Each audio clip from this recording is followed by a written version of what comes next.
Pode-se eventualmente perguntar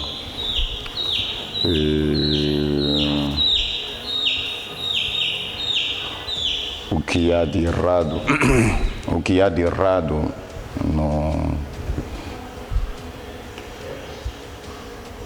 naquilo que nós dissemos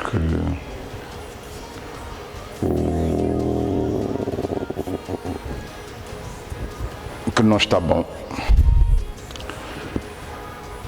Por exemplo, na ordem dos advogados. Desde logo, se deve dizer que a Constituição, a Lei Constitucional de 1992, ou a Constituição de 1992, vem estabelecer no seu artigo 46 dois direitos fundamentais que têm a natureza de direitos, liberdades e garantias, que são designadamente o direito à liberdade de escolha de profissão e o direito à liberdade do seu exercício.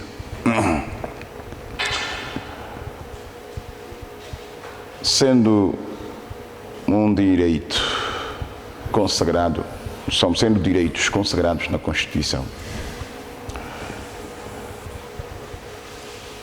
a lei do exercício da advocacia, a lei sobre o exercício da advocacia, não pode restringir, limitar ou suspender esse direito, salvo nas situações em que a própria Constituição estabelece. Para que o legislador ordinário, no desenvolvimento do conteúdo, da disciplina normativa desses direitos, fosse capaz de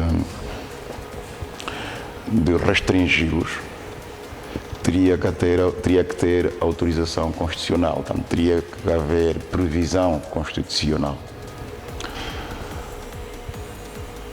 E o mesmo acontece na relação normativa entre uma lei e um regulamento. Os regulamentos têm limites formais e materiais de restrição, de limitação ou de suspensão de direitos. É um princípio geral de direito que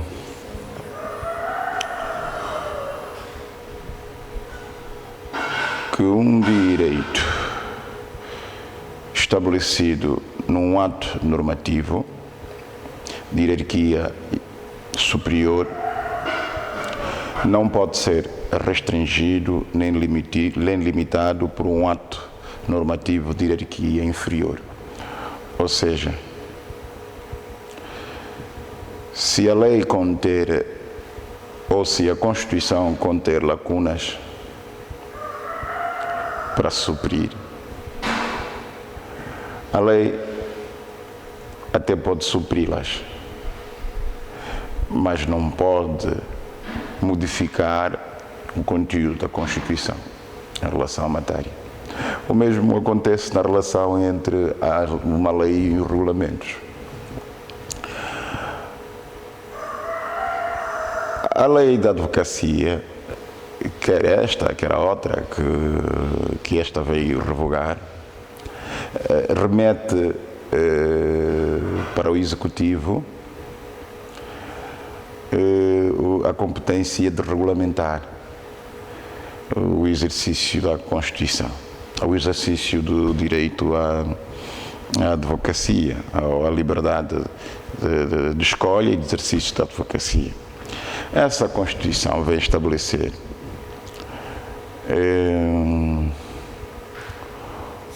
uma outra dimensão da questão. Veio dizer que é livre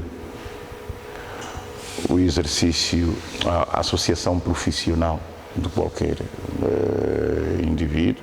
No caso, os cidadãos, uma vez formados em direito, só devem, segundo a Constituição, na letra e no espírito da Constituição, só devem provar à Ordem dos Advogados de que têm formação superior em Direito. A Ordem dos Advogados não pode e não tem poderes para tanto condicionar o exercício da advocacia a um estágio. Isto não acontece com as outras ordens. As ordens dos médicos não têm nenhuma norma nesse sentido. As ordens a ordem dos engenheiros e tantas outras ordens não têm. Portanto, essas ordens estão mais obedientes à letra e ao espírito da Constituição que a própria Ordem dos Advogados. Portanto, a Ordem dos Advogados restringe, limita e suspende direitos consagrados na Constituição com base num regulamento do Conselho Nacional ou com base nos seus estatutos, que são um decreto.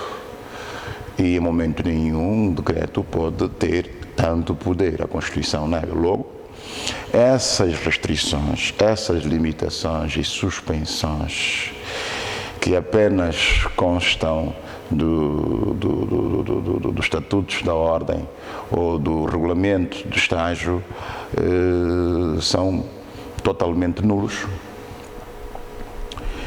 e sem nenhuma eficácia.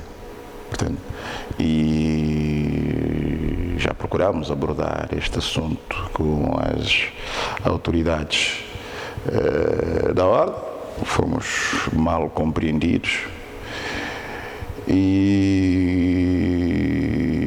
inclusive, este assunto está no Tribunal Constitucional e o certo é que o Tribunal Constitucional até hoje nunca decidiu absolutamente nada, portanto, porque isso já se pode ter uma ideia das razões que estão por detrás disso, não é? E estamos expectantes para vermos quais serão os argumentos do Tribunal Constitucional. Espero que sejam argumentos técnicos e não argumentos políticos, porque o exercício à profissão da advocacia é um direito de liberdade, é um direito de liberdade que consta da Constituição.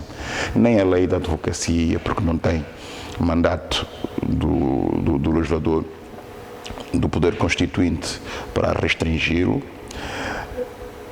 muito menos a própria ordem. Há uma norma na Constituição que habilita a ordem a regulamentar o exercício da profissão da advocacia. Mas é preciso entender que aquela norma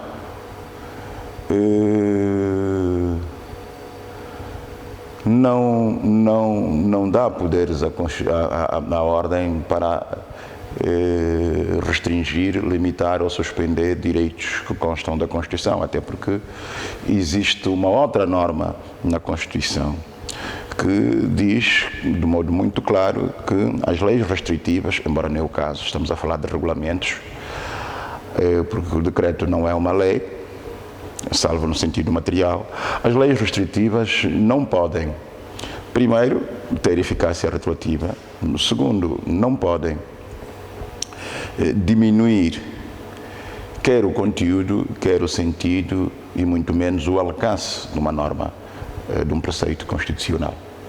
E é preciso olhar a Constituição como um único instrumento jurídico. Portanto, o princípio da unidade da Constituição, em princípio, proíbe que façamos interpretações que estejam em desacordo com a Constituição. E é nitidamente o caso da Ordem dos Advogados. A Ordem dos Advogados de Angola faz uma interpretação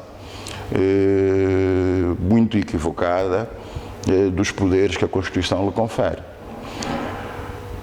E então vamos esperar que o Tribunal Constitucional diga alguma coisa à volta disso.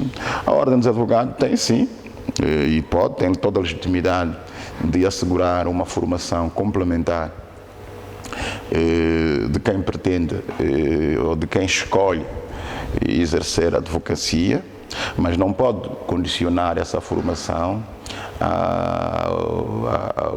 ao seu registro como advogado.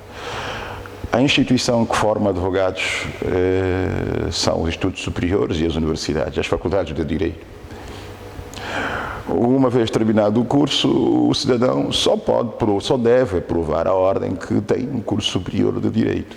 E a sua inscrição e registro como advogado tem de ser logo de imediato. Agora,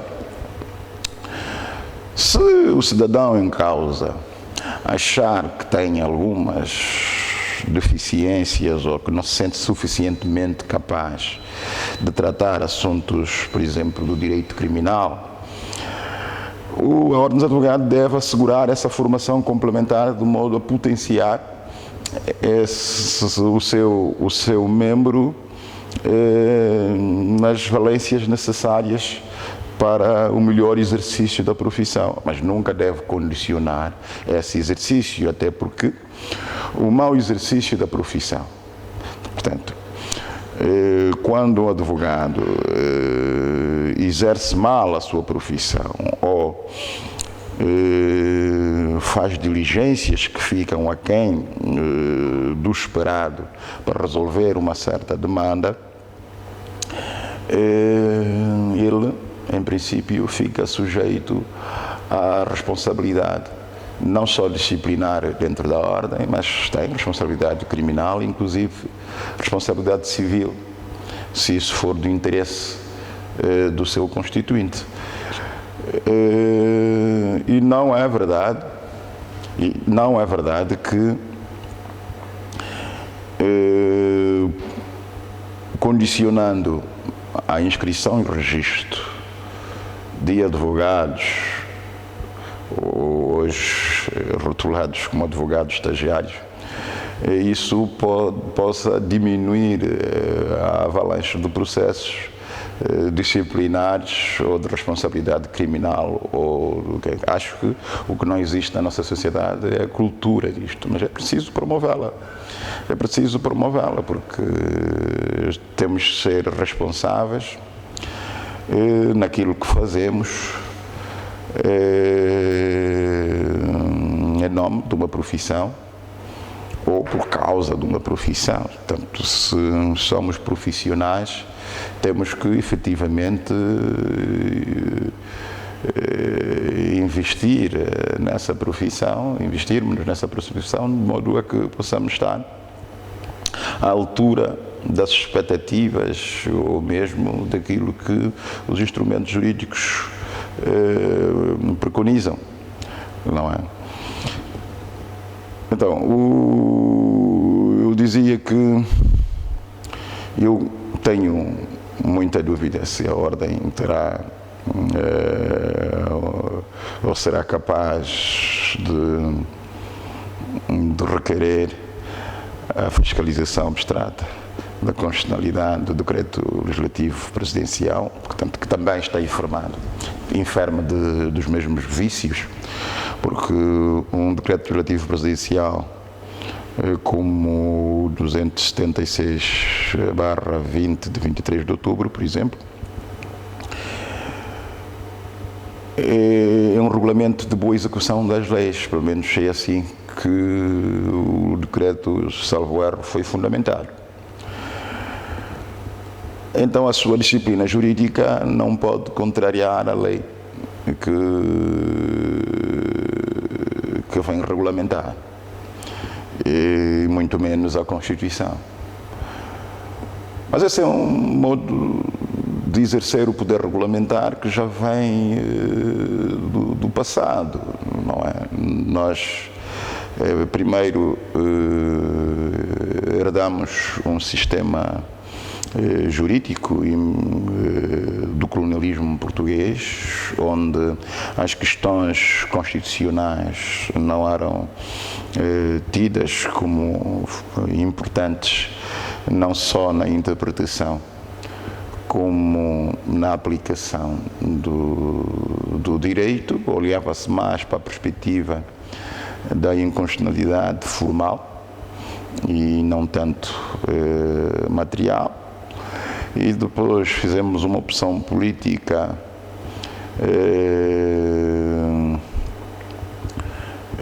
que todos nós sabemos depois da independência, onde essas questões não entram no cômputo das preocupações dos doutrinadores do direito socialista. No direito socialista não há direitos, liberdades e garantias, e lógico, se não há direitos, liberdades e garantia, não há aquela preocupação com os regimes, quer constitucionais, quer legais, da sua disciplina. Mas este quadro muda a partir da opção pelo Estado Democrático de Direito, feita em 91 e desenvolvida na Constituição de 92. A nossa Constituição de 2010 já veio trazer mais luzes sobre essa matéria e, contrariamente àquilo que ouvimos dizer quase todos os dias, que constitui, parece, uma preocupação da oposição política em Angola à necessidade da alteração dessa Constituição. Eu, modéstia à parte, como antigo docente da cadeira de Ciência Política e Direito Constitucional e como amante dessa área de formação jurídica, digo que as razões que são levantadas para sustentar essa necessidade são razões que tecnicamente não têm sustentação. E estamos aqui de peito aberto para, se for o caso, desafiarmos quem quer que seja na discussão deste assunto com algum pormenor. Nós temos um invejável modo de eleição do presidente. A questão do sistema constitucional de governo é uma questão arrumada.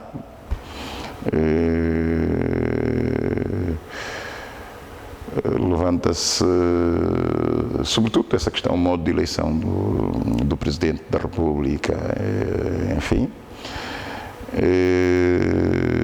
Já o dissemos, se calhar, da vez anterior, nós temos um modo de eleição do Presidente da República de algum modo invejável. Portanto, não está ainda concretizado na legislação ordinária e este exercício é que o legislador ordinário deve fazer, é alterar as leis de suporte do processo eleitoral, alterar tudo de modo a adequá-las à letra e o espírito da Constituição.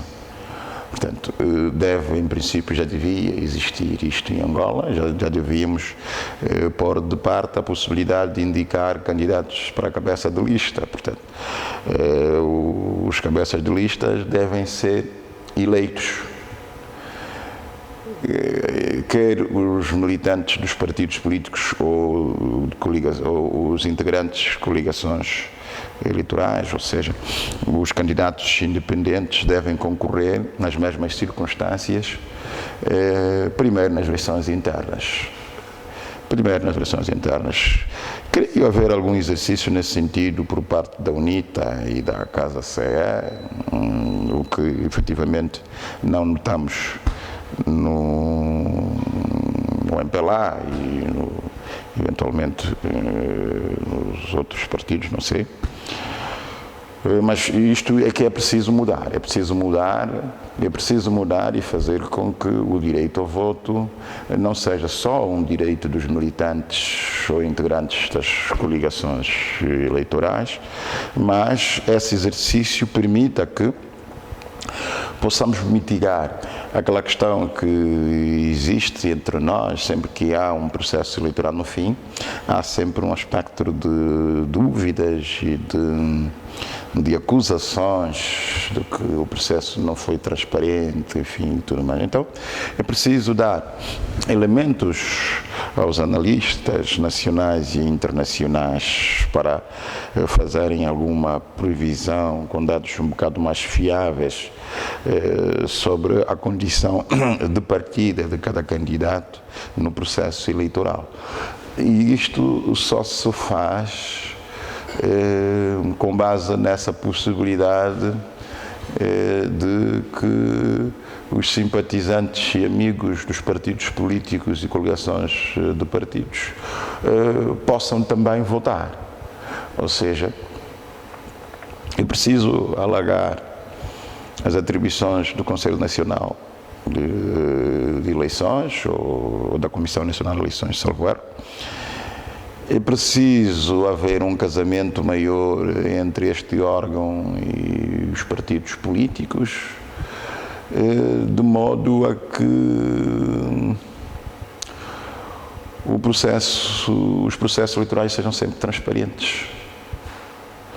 Não é? Este é um aspecto. Portanto, mas isto foi para poder dizer que nós temos, sim, uma Constituição que serve para o momento atual de Angola. Ela pode ser melhorada, é verdade, em alguns aspectos, mas não me parece que sejam, do ponto de vista técnico, os aspectos que têm sido badalados, não só nas redes sociais, como nos discursos da oposição. Parece-me que a oposição precisa conhecer um bocado mais a Constituição que tem. Há quem diga que a Constituição foi feita à medida das necessidades ou dos problemas que o presidente José Eduardo enfrentava, mas isto não é bem verdade. Ela até tem aspectos que eu, se tivesse sido o Presidente da República, à altura da sua promulgação, teria pensado 2 vezes em fazê-lo. Mas parece-me que o Presidente fê-lo, ou então o Presidente fê-lo,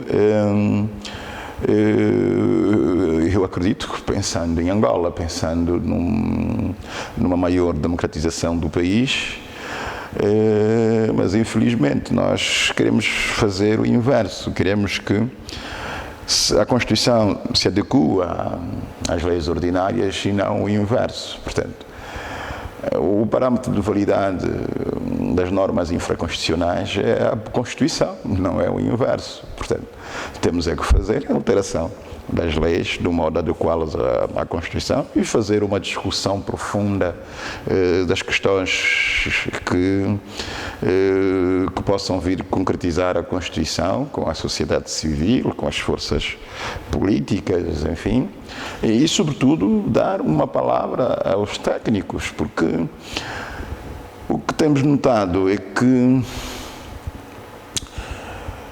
nós não temos uma classe política, digamos, preocupada com formação e com os critérios de acesso a cargos e funções políticas em Angola. Ainda são aqueles critérios que todos nós sabemos, não são critérios de competência, são critérios de amiguismo, de filiação partidária, de companheirismo, de negócios, enfim, e tudo mais.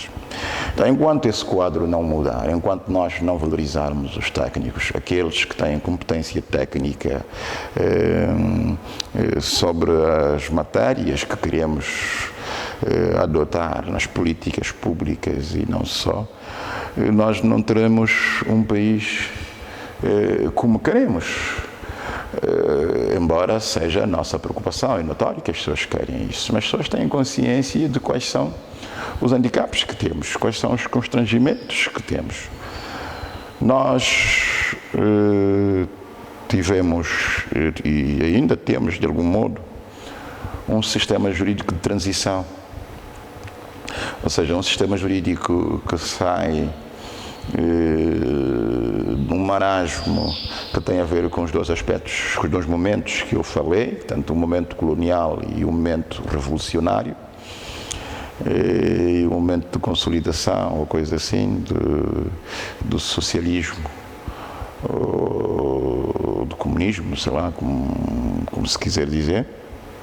E agora temos o outro momento, que é o momento democrático. Portanto, essa Constituição veio dar uma oportunidade as forças políticas do país para fazer um reforço da democracia interna e, em consequência, ao aumentarmos os níveis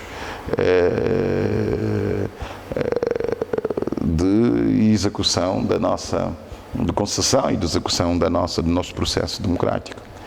Angola tem condições para ser uma referência nesses aspectos. Nós temos, dentre várias coisas, que acabarmos com a falta de investigação científica, sobretudo no domínio do direito. O que fazemos em relação às nossas fontes externas do sistema normativo é fazer copy-paste das leis produzidas, ditadas em Portugal ou onde, mas mais em Portugal. E acabamos copiando os erros que os portugueses cometem. É preciso ter capacidade técnica para poder identificar esses erros e evitar que nós produzamos aqui no nosso país todos esses constrangimentos, porque Portugal, é preciso olhar para a história do direito europeu e para a história do nosso direito. E Angola foi um país colonizado por Portugal, e Portugal tinha um sistema que não permitia liberdades, ou pelo menos aos angolanos não havia quase liberdades nenhumas, eram todas mitigadas, e o sistema jurídico português funciona até hoje assim. Existe um ou outro esclarecido que reivindica isto, mas se calhar sem a repercussão que esperávamos que tivesse. Então, as questões mais de ordem política sobrepõem as questões de ordem técnica, e este problema nós também temos aqui, como temos também nas outras colónias portuguesas. Referimos Moçambique, Santo Tomé, Cabo Verde, enfim. Acho que Cabo Verde vai fazendo um esforço para libertar-se disso. Angola também, pelas opções técnicas que fez nesta Constituição, vê-se claramente que tem alguma preocupação com isto, mas o problema está na qualidade dos técnicos que trabalham nesta área. Portanto, os operadores do direito, é preciso fazer um esforço muito grande para que possamos conferir mais qualidade ao trabalho técnico que é feito, à qualidade das nossas leis. Portanto, quanto melhores leis tivermos, melhor democracia teremos. Enquanto a produção legislativa for aquela que nós fazemos hoje, não vamos ter uma melhor democracia, mas as bases estão lançadas na Constituição. Essa Constituição, para mim, está de parabéns à equipa técnica que nela trabalhou, e se calhar não deviam considerar como um trabalho feito, deviam trabalhar na dimensão concretizante da Constituição. E é preciso que o poder político dê oportunidade para que isto ocorra. Creio que por hoje é tudo que podemos falar sobre o assunto que temos vindo a abordar. Obrigado.